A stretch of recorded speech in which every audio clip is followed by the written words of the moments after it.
We'll guide you through how to download and install Steam on a Mac. If you find this useful, then please consider subscribing and liking the video. If you didn't already know, Steam is a game marketplace and a launcher. There are loads of different games on there and you can then start playing them on your Mac. So to go and get started, we need to go and open up Safari or another web browser you have on your Mac, it doesn't matter. And what you want to do is go and type in Steam like so. Come to the official site, which is store.steampowered.com, and here we are.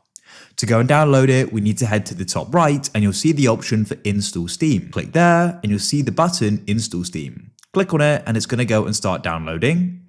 In Safari, you can press the download icon in the top right, find the download and double click on it. Otherwise, you can open up Finder and go to your downloads and double click on it. You then need to drag and drop Steam into applications like so. After you've done that, you can double click on applications and go and find Steam and go and double click on it like so. You then get this pop-up about it was downloaded from the internet. Press open, it's fine, it's from Steam. You're going to be prompted to sign in. If you don't already have an account, you can press the create button in the bottom right. Otherwise, go and sign in. When you do that, Steam is then going to go and launch. To give you a quick tour, Store will load or select it at the top, and you can start browsing through the different games here. There are free and paid games, and what you can do is check out your library at the top here. I've got Brawlhalla selected here, for example. I could press install and confirm my decision. It will download, and when it's finished, we can play it.